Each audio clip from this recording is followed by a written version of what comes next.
एक average propagandist आपको लगातार यही बोलता रहेगा कि ये जो हिंदूज हैं और इनके जो टेक्स्ट है, वेदास हो गए, उपनिषद हो गए, भगवत गीता हो गए, शास्त्र हो गए, ये असल में मेन कारण है जिस वजह से कास्ट सिस्टम इंडिया में इतनी स्ट्रांगली सीमेंट हुआ। अब ये बात पूरी तरीके से गलत नहीं है, लेकिन क्या आपको लगता है कि सिर्फ एक जगह कर्मा थ्योरी का इंटरप्रिटेशन डाल दिया, उस चक्कर में पूरे देश में कास्ट सिस्टम सीमेंट हो गया? पॉसिबल ही नहीं है। इसके पीछे one of the major causes are economic reasons. तो अब क्या हुआ कि आप देखेंगे कि जेनेटिक एविडेंस भी है कि 3rd सेंचुरी के बाद इंटरकास्ट मैरिजेस होना बंद हो गई। उसी के लगभग मनुस्मृति भी लिखी गई। प्रॉब्लम क्या थी? इंडिया सिल्क रूट का पार्ट था, यहां से सामान जाता था जी यूरोप में, और 3rd सेंचुरी में रोमन एम्पायर कोलैप्स कर गया। अब रोमन एम्पायर के कोलैप्स करने की वजह से क्या हुआ, यहां पर सिक्के आने बंद हो गए।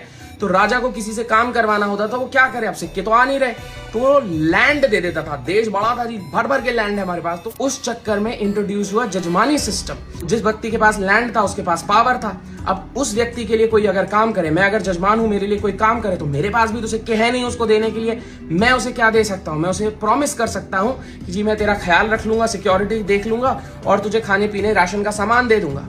तो ये कॉन्ट्रैक्ट होता था बिटवीन जजमान एंड कमीन। कमीन कौन है? जो उसके लिए सर्विस प्रोवाइड कर रहा है। अब सर्विसेज किस प्रकार की होती थी? जैसे आज आप कास्ट देखते हैं, पॉटरी की एक सर्विस है, ब्लैक स्मिथ की एक सर्विस है, और ये जो रिश्ते हुआ करते थे वो अक्रॉस जनरेशंस हुआ करते थे। मैं अगर कमीन हूं तो मेरे बाप दादा के जजमान आपके बाप दादा रहे होंगे, और क्योंकि ये जनरेशनल था, मैं डेफिनेटली नहीं चाहता था कि मेरी स्किल्स आके कोई और सीखे।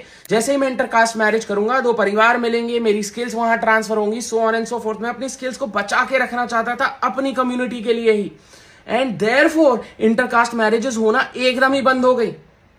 और इस तरीके से कास्ट सिस्टम बहुत स्ट्रांगली सीमेंट हुआ। आप अगर हिस्ट्री उठा के देखेंगे, जो भी मेजर चेंजेस हुए हैं उनके पीछे का कारण जो है वो बहुत ज्यादा इकोनॉमिकल रहा है।